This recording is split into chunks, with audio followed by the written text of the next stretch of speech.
Hey, what's going on, everybody? My name is Corey, better known as the Seaman, and I want to welcome you to another edition of the Seaman's Cinema Sit Down. It is Friday morning.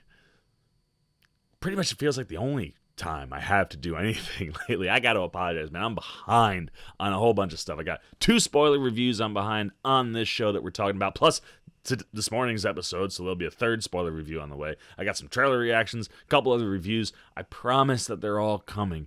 It's just been a really, really hectic work week. But as I said, and the week don't end till like Wednesday. I'm on like an 11-day stretch. It's been rough. But I digress, because it is Friday, and I carve out time to talk about this show, because it's one of my favorite things on TV, without a doubt, albeit I'm getting a little frustrated. What are we talking about? Why don't you pull up a chair, man? Take a seat. We're getting ready to dive in spoiler-free into The Mandalorian Chapter 6, The Prisoner. That's right, baby. Mando Fridays.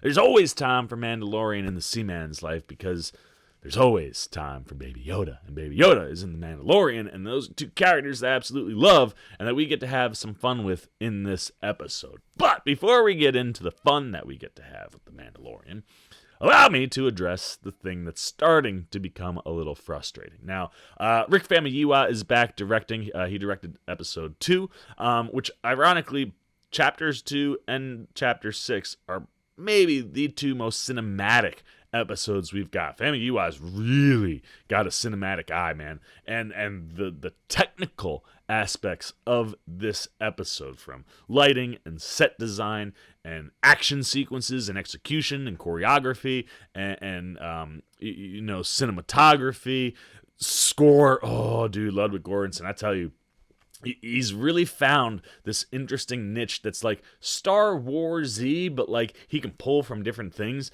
Some of the score in this is maybe the most diverse or different that we've gotten. Some real solid Black Panther vibes in a couple of the scores. And while it doesn't necessarily feel like the score that we've been getting throughout the season, which is different in certain ways from Star Wars, while being Star Wars-y, this like really felt different, but really worked quite well for this episode, which kind of ends up being like half of a heist episode and half of a horror episode. There's some really cool things that Famuyiwa is doing, like I said, from a technical standpoint. However, the thing that's starting to get a little frustrating is, look, I've said it multiple times. I'm cool with these smaller episodes, and this is actually one of the bigger ones. I think this one was like 42 minutes long. But I'm cool with these smaller episodes with no fat and just what we're here for, as long as we're, continually moving the story forward. And while chapters 1 through 3, I felt really defined a very specific storyline, was really dealing with one thing, which seemed to be Baby Yoda and what that was going to evolve into. Chapter 4 is kind of a mixture of the two. It turns into what the last 2 episodes have been, which is kind of this one-off like side mission. If you're in a video game, you got the main quest. Chapters 1 through 3 are the main quest. Chapter 4 is main quest. It's related to the main quest, but it's a side quest. Chapters 5 and 6, complete side quests. So if you're a video game player in like these open world formats, you know what I'm talking about. There are things that you can go do on the side that, like, sort of tie into the storyline, but are kind of standalone-ish, and you kind of like, boom, go bang, knock those out of the way before you get back to the main story. And that's what it's felt the last 2 for sure.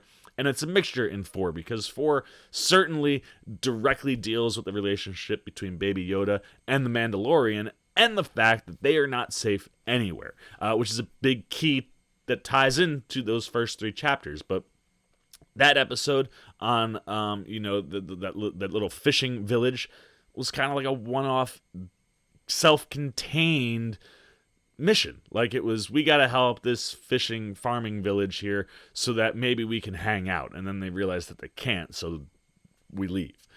The last 2 also really, really self-contained. You had this kind of like new bounty hunter business going on last week while the Mando's ship is getting fixed.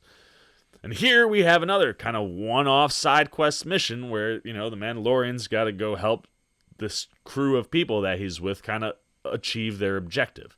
And it's, like I said, it's a little frustrating because I don't know where we're going. We're down to 2 episodes, man. And this isn't necessarily something that's completely off base from one of our two main creators in Dave Filoni. He's done this with Rebels and Clone Wars, where you kind of get these episodes where in and of itself they feel self-contained, or you're not really sure how they connect, and then you watch like 4 or 5 episodes more, or you get to the next season and all of a sudden you're going, oh, that's what they were doing there. And that's something that can work in a 22 episode format. We only got 8 episodes, man. We only got 2 episodes left. I expected this one to really be setting up things that would be huge for the last 2 chapters. And maybe it is, right? This could be something then where we sit back after chapter 8 and go, oh man, now I understand why chapter 5 and chapter 6 existed, and what their purpose was and what they were leading us to. But it's a little frustrating when, like, last week, as much of a standalone as it was, we got a big piece of information at the end and a big kind of mystery hanging out there, and we don't address that all here. And instead get this other kind of like submission that, like, at the beginning I was just like, where is this going? Like, can we get back on subject? But the stuff we get in the episode is really, really good. Now, I will say this, it did feel the most different than any of the episodes that we've had so far. Like I said, it's the first half has a real big heist vibe to it, and the second half has kind of a horror vibe to it. And it's not like jumpy, scary, but like setting, tone, the way it's delivered, and the second half of this episode was spectacular. The action is phenomenal. We get some really great Mandalorian stuff. The choreography around the Mandalorian is maybe some of the most intricate and explosive that we've seen. The sequences, I was sitting there, I was like, huh. You know, people kind of hinted or mentioned that, like, oh, maybe the suit is restricting him from doing a lot of stuff. You know, man, that suit's not restricting. You see the Mandalorian move this episode, and it's so enjoyable. Like, I love watching what they're putting on the screen.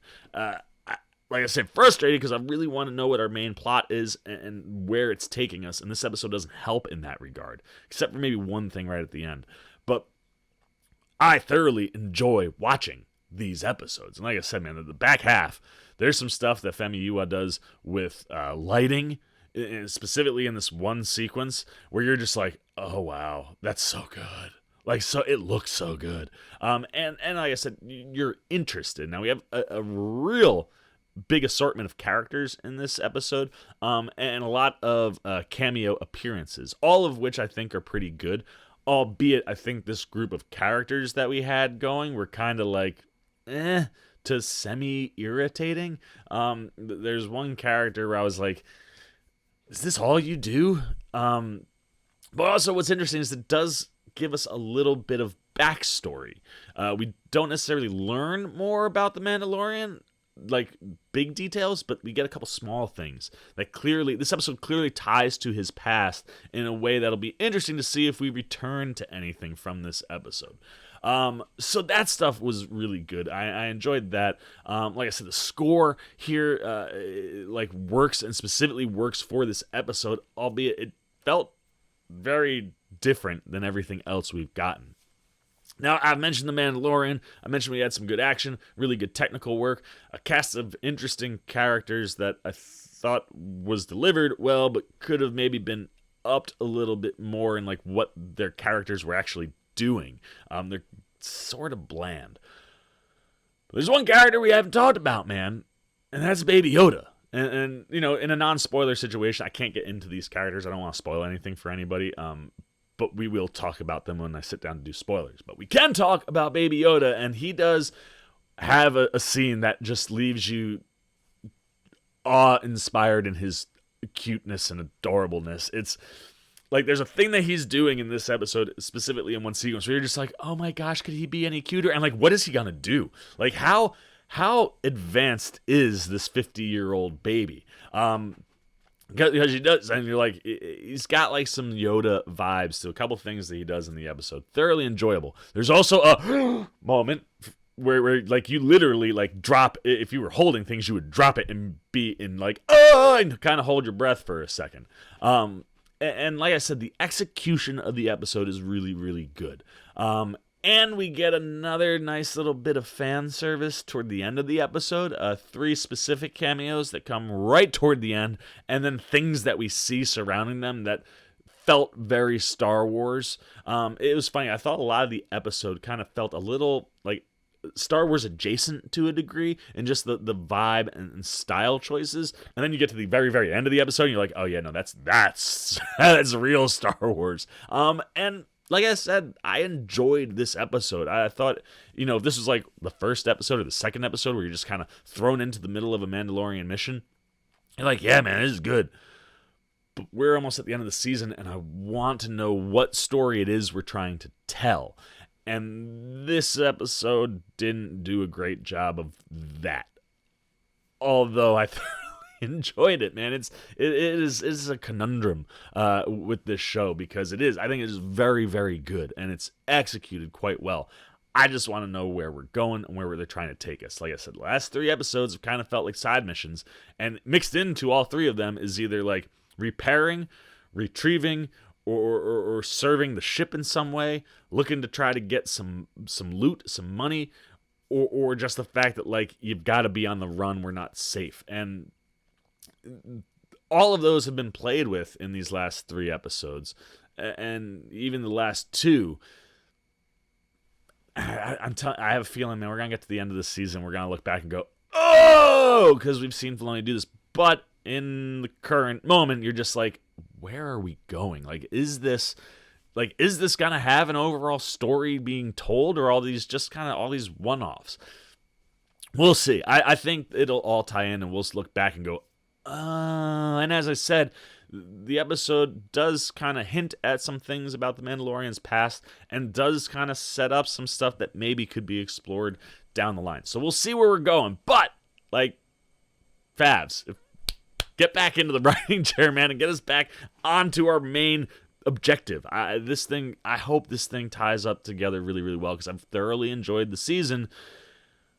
But like I said, we're getting to a spot where it's like, all right, how long are we gonna play the stall game? Like, it feels like we're stalling, and I hope that some of the things we've shown or set up in the last couple episodes start paying off next week. We'll see. And what's great is we don't have to wait a long time, man. We only got to wait till Wednesday, because next Friday is Rise of Skywalker finally hitting the theaters, and the old Seaman is going to have quite a busy Wednesday, Thursday, Friday in front of him.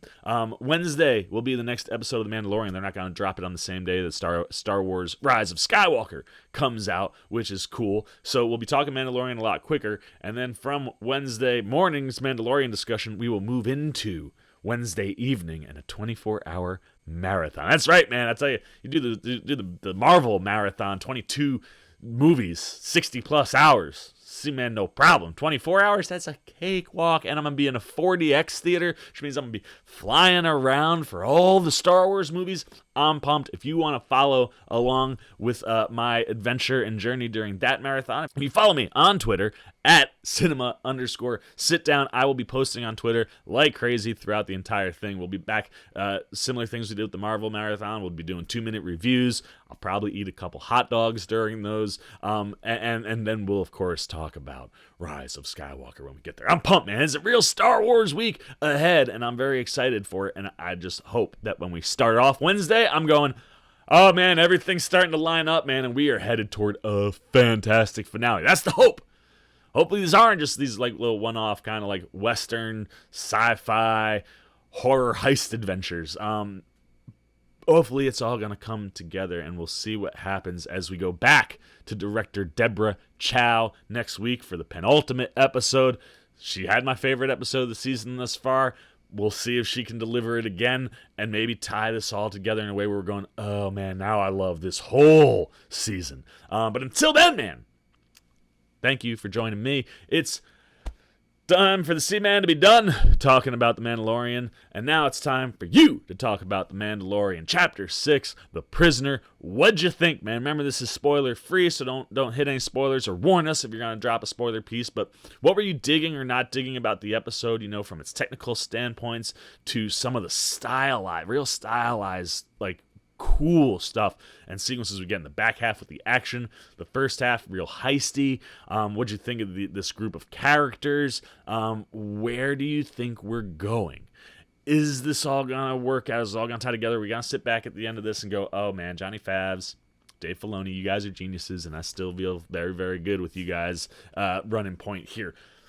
We'll find out, but anything you're thinking about Chapter 6, The Prisoner, goes down below in the comments section. As always, if you enjoyed this video, please give me a thumbs up. And if you are a Mandalorian fan, you enjoy the Seaman, when he's talking to the Mandalorian, you want to come hang out anytime we're talking to the Mandalorian, best thing you can do is come join the Cinema Sit Down Squad, kids. It's real easy. Just jump over there, hit that subscription button. I'll pop up in your feed. So if you're looking for my Mandalorian stuff, boom, it'll pop up there. You'll find it. You can check it out. If you want to be the first, you want to know right away when the Seaman drops something, be talking about Mandalorian, you hit that little bell that follows it. You'll get alerts. You can get all in on all of it. So if that appeals to you, you want to know what's going on and come hang out with us some more, please do. I encourage you to do that. I'll keep cranking on this content for you. Hopefully, we'll have a whole bunch of content come out before we go off to our Star Wars marathon, as, like I said, I'm a little behind. I promise I'm going to try to get it all out. But I'm going to keep cranking until next time for the Seaman Cinema Sit Down. I'm the Seaman. I'm signing off. Peace! Well, oh, B, you guys are still here? You must be looking for some more content. Well, don't worry. Seaman's got you covered, man. You got videos like this guy and this guy. And if you haven't yet, and you want to come check out all the Seaman goodies, join the Cinema Sit Down Squad, man. Hit that subscribe button. And don't forget to hit the little bell down below that, too, so you can get alerts every time I make new videos.